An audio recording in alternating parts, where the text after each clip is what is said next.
I, 28M, met Aubrey, 26F, 3 years ago at a local coffee shop called The Daily Grind. I'd started going there regularly after a tough breakup with my college girlfriend. The familiarity of the place and the smell of fresh coffee became a sort of therapy for me.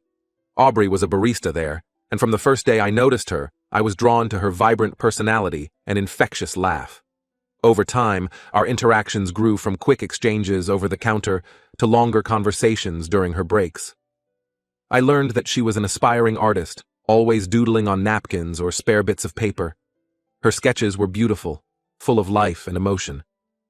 I found myself visiting the coffee shop more frequently, timing my visits to coincide with her shifts. After a few months of this dance, I finally gathered the courage to ask her out. To my surprise and delight, she said yes. Our first date was at a small local fair. We rode the Ferris wheel, played carnival games, and talked for hours. It was during this conversation that I learned about Aubrey's past. She told me she was an orphan. Her parents had died in a car accident when she was just 12. The memory was still painful for her, and I could see the hurt in her eyes as she spoke about it. She'd been living with her aunt, Margaret, ever since. However, their relationship was strained. Margaret was a stern, traditional woman who didn't understand Aubrey's artistic aspirations. She constantly pushed Aubrey to pursue a real career, dismissing her passion for art as a childish hobby. As we continued dating, I noticed that Aubrey often seemed sad and withdrawn. She confided in me about her struggles with depression, which had started after her parents' death and was exacerbated by her aunt's constant criticism. I tried my best to be there for her, offering emotional support and encouraging her to seek professional help. However, Aubrey was resistant to the idea of therapy, saying she didn't want to be seen as broken. About 6 months into our relationship, Aubrey had a huge fight with her aunt. Margaret had found out that Aubrey had dropped out of the business course she'd been taking at the local community college. In a fit of rage, Margaret had destroyed several of Aubrey's paintings, calling them worthless scribbles. Aubrey called me in tears, asking if she could stay at my place for a few days. Those few days turned into weeks, and eventually, we decided to move in together. It was a big step, but I was happy to provide Aubrey with a stable and loving environment. I had a decent job as a software developer, and I figured we could manage financially even if Aubrey needed some time to find her footing. Living together wasn't always easy. Aubrey's depression sometimes made it difficult for her to hold down a job. She tried working at a few different places, a bookstore, a clothing boutique, even as a receptionist at a doctor's office, but nothing seemed to stick. She would start off enthusiastic but quickly become overwhelmed and quit after a few weeks or months. I didn't mind supporting her financially at first. I loved her and wanted to help her. We talked about her going back to school or finding a career she was passionate about, but nothing ever seemed to ignite that spark in her eyes the way art did. I suggested she try selling her art online or at local craft fairs, but she was always hesitant, afraid of rejection. Despite the challenges, our relationship grew stronger. We talked about our future together, and the idea of buying a house came up. Aubrey was excited about the prospect of having a place to call her own, somewhere she could finally feel settled and secure. She talked about turning one of the rooms into an art studio, a space where she could freely create without judgment. I was hesitant at first, given our financial situation. I had some savings, but taking on a mortgage seemed like a big step. However, seeing Aubrey's enthusiasm made me want to make it happen.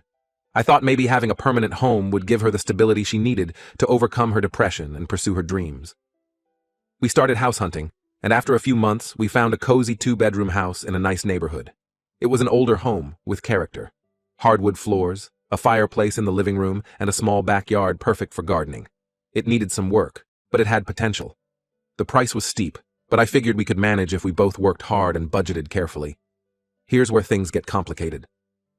Aubrey suggested putting the house in her name, saying it would help her build credit and feel more independent. She argued that since she didn't have much in her name, this would be a way for her to establish herself financially. I was uneasy about it, but I wanted to trust her and support her growth. So, I agreed. I helped with the down payment, using a significant portion of my savings, and committed to assisting with the monthly mortgage payments. For the first few months, everything seemed perfect. We were fixing up the house together, painting walls and refinishing cabinets. Aubrey seemed happier than I'd ever seen her. She set up her art studio in the spare bedroom and started painting again. She even started a part-time job at a local boutique, saying she felt inspired by the fashionable clothes and wanted to save up for art supplies. I thought we were finally on the right track. Then, about 4 months ago, Aubrey started acting distant. She was spending more time on her phone, going out with friends I'd never met, and coming home late. When I tried to talk to her about it, she'd get defensive and accuse me of not trusting her. She stopped painting as much, and the art studio slowly turned into a storage room. Last month, she dropped a bombshell. She told me she'd met someone else, a guy named Harvey. She said she was in love with him and wanted me to move out of the house. I was devastated. I reminded her of everything we'd been through together, how much I'd supported her and that I'd helped buy the house. She just shrugged and said the house was in her name, so legally I had no claim to it. I was angry and hurt. In a moment of weakness, I reached out to Harvey on social media. I told him everything, how I'd supported Aubrey through her depression, helped her buy the house, and how she was now kicking me out. I'm not proud of it, but I wanted him to know the truth about the woman he was getting involved with. Now, I'm staying with a friend, trying to figure out my next steps. I feel used and betrayed. I've lost my girlfriend, my home, and a significant amount of money. I'm not sure what to do next, or how to move forward from this. I keep replaying everything in my mind, wondering if there were signs I missed. Was I too naive? Too trusting? I thought I was helping someone I loved, but now I feel like I was just being taken advantage of. I'm also worried about Aubrey, despite everything. Her depression has always been a struggle, and I'm concerned about how she'll manage without support. But then I remind myself that she chose this, that she has Harvey now. I guess I'm looking for advice, support, or just a place to vent. Has anyone been in a similar situation? How did you handle it? Any legal advice on what I can do about the house situation? I'm feeling lost and could use some guidance. Update 1. It's been about a month since my original post, and a lot has happened. I want to thank everyone for their support and advice. It really helped me get through some dark days. After my last post, I decided to focus on myself for a while. I threw myself into work, taking on extra projects to keep my mind occupied. I started going to the gym regularly, finding that physical exertion helped clear my head.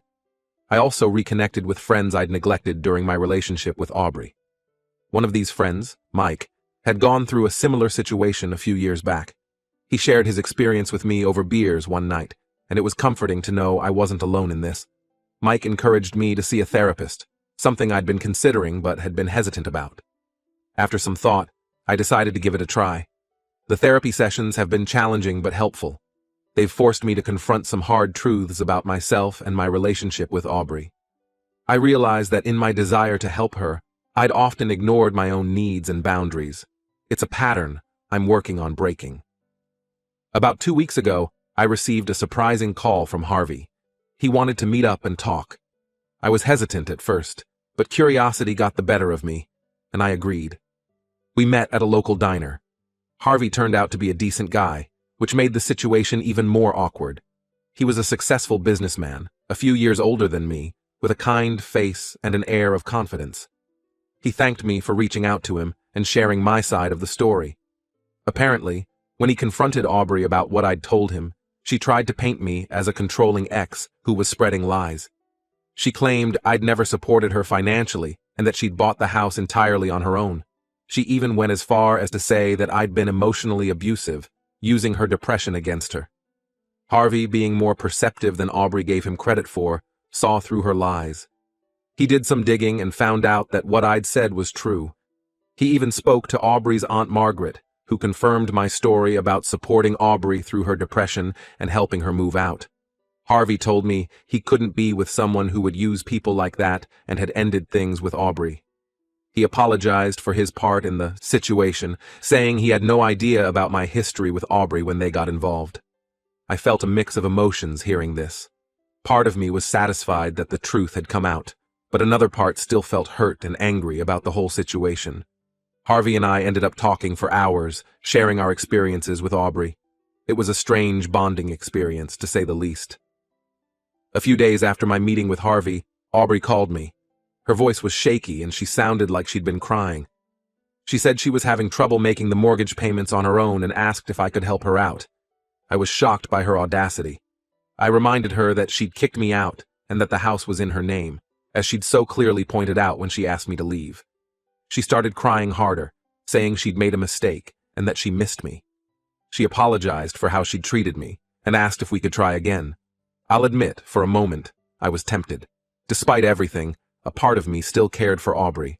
I remembered the good times we'd had, the dreams we'd shared. But then I remembered all the pain and betrayal, and I knew I couldn't go back to that. I told her I was sorry she was struggling, but that I couldn't help her anymore. I suggested she look into selling the house if she couldn't afford it on her own. She got angry then, accusing me of abandoning her when she needed me most. She brought up my promise to always be there for her, throwing my own words back at me. I calmly reminded her that she was the one who had abandoned me first. Then I hung up. Since then, Aubrey has been calling and texting me constantly. Sometimes she's apologetic, other times she's angry and blaming me for her situation. I've been ignoring most of her messages, but it's been draining.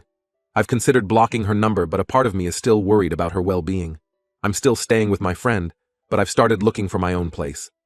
It's tough to start over at 28, but I'm trying to see it as an opportunity for a fresh start. I'm looking at apartments in a different part of town, somewhere without memories of Aubrey at every corner. I've also been thinking a lot about my relationship with Aubrey and how I ignored so many red flags. Her reluctance to seek help for her depression, her inability to hold down a job, her insistence on putting the house in her name, all of these were warning. Signs I chose to overlook because I loved her and wanted to help her. I've learned some hard lessons through all of this. About trust, about setting boundaries, and about the importance of taking care of myself, even in a relationship. It's been a painful experience, but I'm trying to grow from it. I'm still not sure what's going to happen with the house situation. I've consulted with a lawyer, but since the house is in Aubrey's name and we weren't married, there's not much I can legally do to recoup my investment. It's a tough pill to swallow, but I'm trying to focus on moving forward rather than dwelling on what I've lost. Again, thank you all for your support. It means more than you know. I'll update again if anything significant happens. Update 2. It's been another month, and I have some surprising news to share. About 2 weeks ago, Aubrey showed up at my friend's place where I've been staying. She looked terrible, tired, unkempt, and on the verge of tears. She begged me to talk to her, so we went to a nearby park to chat. Aubrey broke down completely. She admitted that she'd lost her job at the boutique, and without my financial support, she couldn't keep up with the mortgage payments. The bank had started foreclosure proceedings, and she was facing the prospect of losing the house and ruining her credit. She told me that after Harvey left her, she'd fallen into a deep depression. She'd stopped painting altogether and had been struggling to even get out of bed most days. Her Aunt Margaret had refused to take her in, still angry about their past conflicts. Aubrey apologized profusely for how she'd treated me, saying she'd realized what a mistake she'd made. She said she'd taken me for granted, always assuming I'd be there to support her no matter what. She admitted that she'd been selfish and short-sighted, caught up in the excitement of a new relationship with Harvey, without considering the consequences of her actions. She asked if there was any way I'd consider helping her out of this situation. She even suggested we could try to work things out, to give our relationship another chance. I was conflicted. On one hand, I still cared about Aubrey and hated seeing her in such distress. A part of me wanted to comfort her, to tell her everything would be okay. On the other hand, I couldn't forget how she'd used and discarded me. The pain of her betrayal was still fresh, and I knew I couldn't simply go back to how things were before. After thinking it over, I made her an offer. I would take over the mortgage payments and save the house from foreclosure, but only if she transferred ownership of the house to me. I explained that I'd invested a significant amount of money into the house, and this would be a way for me to protect that investment. Aubrey was shocked by my proposal. She argued that the house was hers, that she'd put so much of herself into it. She talked about the memories we'd made there, the plans we'd had. I reminded her that I'd contributed significantly to the down payment and several months of mortgage payments. I also pointed out that without my help, she'd lose the house anyway. She left without giving me an answer, clearly upset. I didn't hear from her for several days, and I thought that was the end of it. But then, 3 days before the next mortgage payment was due, she called me. She agreed to my terms. We met with a lawyer to draw up the paperwork. It was a tense and emotional process. Aubrey cried as she signed the documents, and I felt a mix of guilt and relief. In the end, Aubrey signed over ownership of the house to me. I immediately made the overdue mortgage payment and stopped the foreclosure process. Once the paperwork was finalized, I told Aubrey she needed to find somewhere else to live.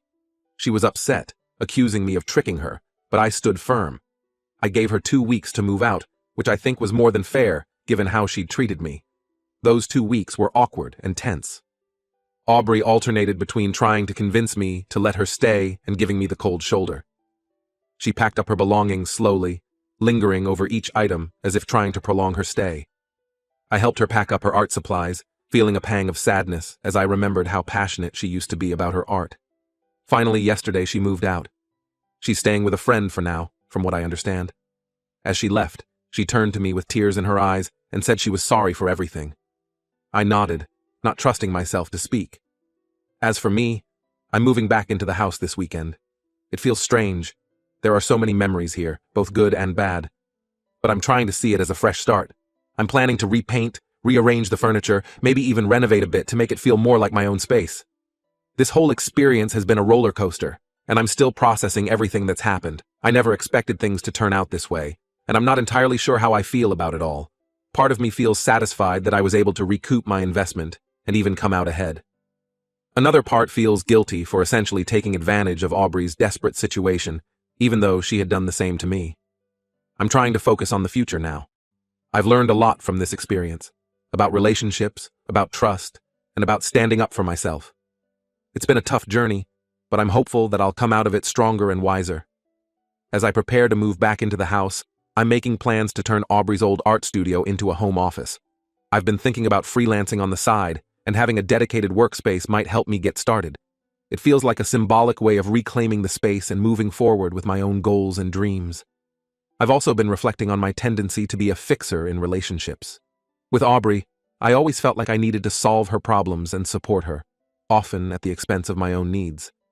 My therapist has been helping me understand that, while it's good to be supportive, it's not healthy to lose yourself in the process of trying to save someone else. As for Aubrey, I hope she gets the help she needs. Despite everything, I don't wish her ill.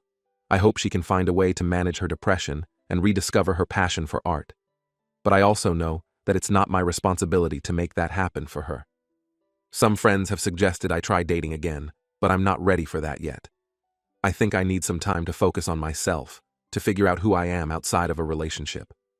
I'm actually looking forward to living alone for a while, to having the freedom to do things on my own terms. There's still a part of me that wonders, what if?